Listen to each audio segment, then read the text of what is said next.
नफरत नफरत नफरत, उसके बगैर कुछ भी नहीं है।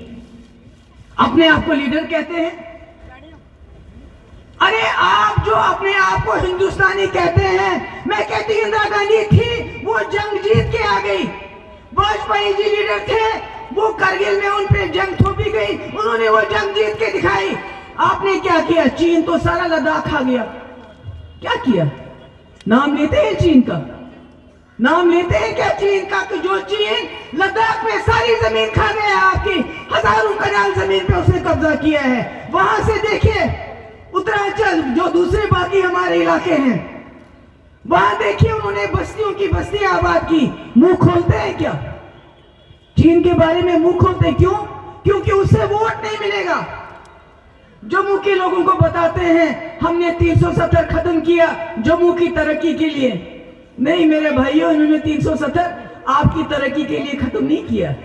इन्होंने इसलिए किया ताकि ये यूपी, बिहार, बाकी जगह इलेक्शन में बताएं कि हमने 370 खत्म किया, अब आपको रोटी नहीं चाहिए, अब आपको नौकरी नहीं चाहिए, अब आपको बिजली नहीं चाहिए, अब आपको पानी नहीं चाहिए, आप जाके कश्मीर में प्लॉट खरीदो। यही बोलते हैं ना इलेक्शन में, क्योंकि इनको अस्पताल बनाने थे, एम्स जैसे अस्पताल बनाने थे मुल्क के अंदर। इन्होंने अच्छी तालीम देनी थी, लोगों को रोजगार देना था, लोगों को 2 वक्त की इज्जत की रोटी देनी थी, मगर वो तो कुछ दे नहीं पा रहे हैं। तो क्या देते हैं? नफरत, हिंदू मुस्लिम। आज ये मस्जिद गिराओ, ये मंदिर बनाओ, कल वो मस्जिद गिराओ, ये मंदिर बनाओ। इसके बगैर इनके पास कोई प्रोग्राम नहीं है। मैं ये बात जम्मू के लोगों को बताना चाहती हूँ। क्या आप समझते नहीं कि जिन कश्मीरियों ने 47 में जब पाकिस्तान ने हमला किया, कश्मीरियों ने डंडे उठा के उनका मुकाबला किया और कहा हमलावर खबरदार, हम कश्मीरी हैं तैयार। आज वो कश्मीरी मुल्क के खिलाफ क्यों बोल रहा है? उसकी जिम्मेदार अगर कोई है तो यही जनसंघी बीजेपी पार्टी है, जिन्होंने अभी इलाहाक की स्याही खुशक भी नहीं हुई थी, उन्होंने कहा एक संविधान, एक विधान, एक प्रधान, जिसकी वजह से कश्मीरियों के दिलों में शक पैदा हो गया और तब से कश्मीरी लड़ाई लड़ रहा है। अगर आप मुझे बताएंगे कि जम्मू कश्मीर की समस्या कहां से शुरू हुई, तो मैं कहूंगी एक संविधान, एक विधान, एक प्रधान का जब नारा दिया बीजेपी वालों ने, जम्मू कश्मीर के लोगों ने, जिन्होंने जिन्ना का 2 नेशन थ्योरी को अलग करके इस मुल्क के साथ हाथ मिलाया था शर्तों पे कि आप हमारी साथ, कश्मीर का सिख अलग है, वो पंजाब के सिख के साथ उसकी जबान जरूर मिलती है, मगर यहाँ के डोगरा, यहाँ का सरदार, यहाँ का कश्मीरी, यहाँ का राजपूत, यहाँ का गुजर, यहाँ का पहाड़ी, ये अलग है। ये एक गुलाब था हिंदुस्तान के गुलदस्ते में। क्या फर्क है उस जनरल में? उसने भी तो यही जहर बोया उधर, जो जहर आज ये बोते हैं। अभी आपने देखा पाकिस्तान के अंदर एक श्रीलंकन को लिंच किया गया, मार मार के उसको जला दिया गया। हमारे यहां तो ये भी रोज होता है। अब आप भी बताइए फर्क क्या रहा ज़ियाउल हक के राज में और आज जो इस वक्त हमारे मुल्क में हो रहा है? आप सोचिए इस बात को। कम से कम वहां जब लिंचिंग हुई तो वहां के वजीर आजम ने उसको क्रिटिसाइज किया, कहा आज पाकिस्तान का सर शर्म से झुक गया। मगर जब हमारे यहाँ लिंचिंग होती है, माइनॉरिटीज को मारा जाता है, दलितों को मारा जाता है, तो उनको हार पहनाए जाते हैं, लिंचिंग करने वालों को हार पहनाए जाते हैं। क्या यही है? क्या यही हमारा मुल्क गंगा जमुना तहजीब का मुल्क है? यहाँ शेर और बकरी एक ही घाट पानी पीते हैं। यहाँ पर गोडसे की सियासत नहीं चलेगी। आज ये जो इस मुल्क की आबादी का 20-25% है, उनको नाम से नहीं बुलाते हैं, मुसलमान नाम से नहीं बुलाते हैं, उनको बाबर की औलाद बुलाते हैं, औरंगजेब के रिश्तेदार बुलाते हैं, उनको दीमक बुलाते हैं, उनको कैंसर बुलाते हैं। मुझे ये बताइए, जब आप 20-25 अपने घर में 100 लोगों में से 20-25 लोगों को इतनी नफरत से देखेगी, तो क्या वो देश आगे बढ़ेगा? आज हमारा मुल्क भुखमरी में पाकिस्तान से भी आगे है। नेपाल से भी आगे है, बांग्लादेश से भी आगे है। इतनी भुखमरी हमारे मुल्क में। हम जीडीपी में बांग्लादेश से पीछे हैं। हम जो जम्मू कश्मीर की रियासत जिसका जीडीपी 2019 में महाराष्ट्र से भी ज्यादा था, आगे था, आज सबसे ज्यादा बेरोजगारी 22% जम्मू कश्मीर में है। आज सबसे महंगाई ज्यादा 7% जम्मू कश्मीर में है। जैसे बेग साहब ने सही फरमाया, कहा कि जम्मू कश्मीर की समस्या सबसे बड़ी 370 से है। यहां रोजगार नहीं मिल रहा है, यहां दूध की नदियां नहीं बह रही, यहां तरक्की नहीं हो रही है। अब मुझे बताइए 2019 से 19 तक अगर 1000 नौकरियों के लिए जम्मू कश्मीर के लाख नौजवान अप्लाई करता था, आज उन 1000 नौकरियां से आएगी।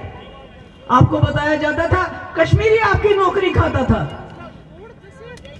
आज देखिए, हम तो कश्मीर में समझते थे कि इनकी नजर कश्मीर की जमीन पे है,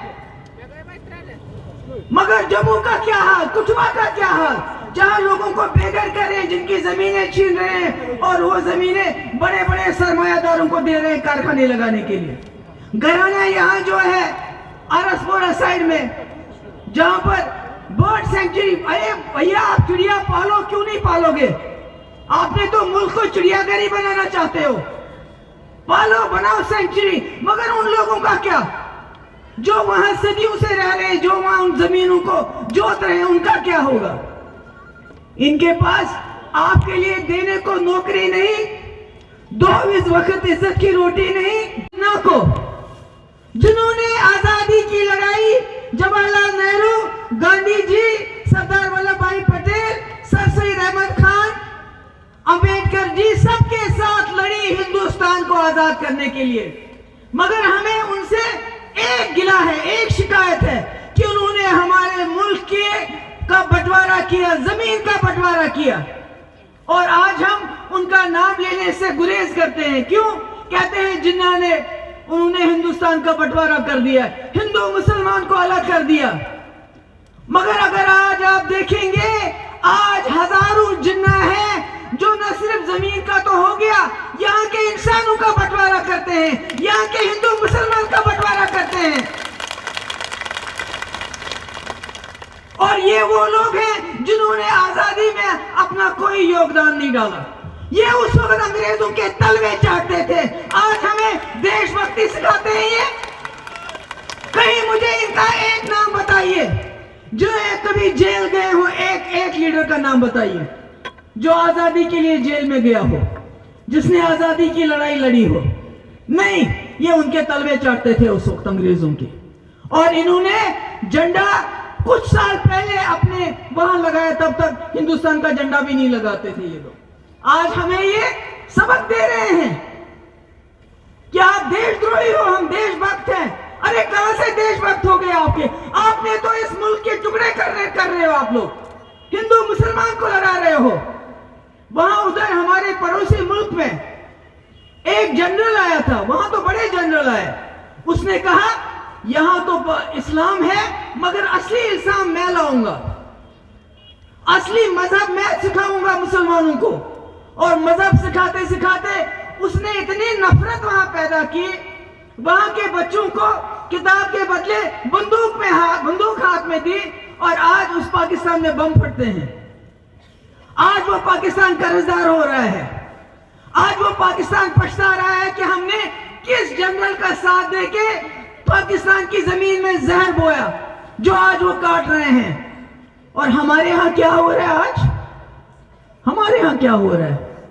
हमारी डेमोक्रेसी, हमारी जमहूरियत खत्म, हमारे कॉन्स्टिट्यूशन की किताब को खत्म, और जम्मू कश्मीर को एक लेबोरेटरी बनाया गया है।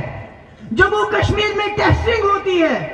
पहले जम्मू कश्मीर में देखा जाता है कि यहां क्या होगा, फिर वहां हो जाएगा। आप देखिए एक मिसाल, अभी कुछ दिन पहले यहां के मुलाजमों ने हड़ताल की बिजली को लेके। पहले तो जो जवाहरलाल नेहरू ने बनाया था, जो गांधी ने बनाया था, जो सरदार वल्लभ भाई पटेल ने बनाया था, बाबा साहब अम्बेडकर ने बनाया था, वो सारा प्राइवेटाइज कर रहे हैं, सब बेच रहे हैं। सड़कें बेच रहे हैं, हवाई जहाज बेच रहे हैं, रेलवे बेच रहे हैं, और हम जम्मू कश्मीर के लोगों की बिजली को भी प्राइवेटाइज कर रहे हैं। यानी कल को अगर प्राइवेट पार्टी आती है, वो आपको बोलती है 10 के बजाय आपको 50 रुपए मुझे देना, आपने देना, आप क्या करोगे? जब उन्होंने हड़ताल की, बजाय इसके कि उनके साथ बातचीत करते, आर्मी को बुलाया।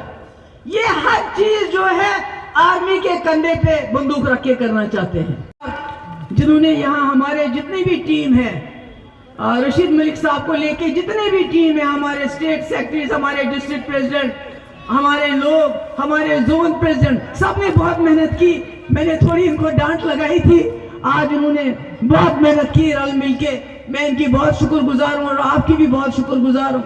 आप यहाँ आए, टुकड़े टुकड़े कर दिए। और मैंने कहा ये लेबोरेटरी है। जिस तरह इन्होंने आज आर्मी को यहाँ के मुलाजमों का मुंह दबाने के लिए बुलाया, बंद करने के लिए बुलाया, अनकरीब आप देखेंगे पूरे मुल्क में जब भी कहीं कोई मुलाजिम स्ट्राइक करेंगे, ये वहां भी आर्मी को बुलाएंगे। जम्मू कश्मीर सिर्फ एक लेबोरेटरी है। हमारे से इन्होंने शुरुआत की 2019 में 370 आईन को, बाबा साहब अम्बेडकर के आईन को खत्म कर दिया। क्योंकि अगर आप आईन को देखेंगे तो आप 370 के साथ छेड़छाड़ नहीं कर सकते। 370 सिर्फ यहाँ की कॉन्स्टिट्यूएंट असेंबली हटा सकती है, जो कि आज है ही नहीं। उसके बाद सीए, उसके बाद एनआरसी, उसके बाद किसानों का कानून। जो कानून लोगों के खिलाफ हो, वो कानून हमारे आईन के खिलाफ होता है। मगर उन किसानों को मैं सलाम करती हूं, उनको खालिस्तानी बुलाया। क्योंकि इनके सामने जो खड़ा हो जाता है, बात करता है, उसको आतंकवादी बुलाते हैं, एंटी नेशनल बुलाते हैं, टुकड़े टुकड़े गैंग बुलाते हैं।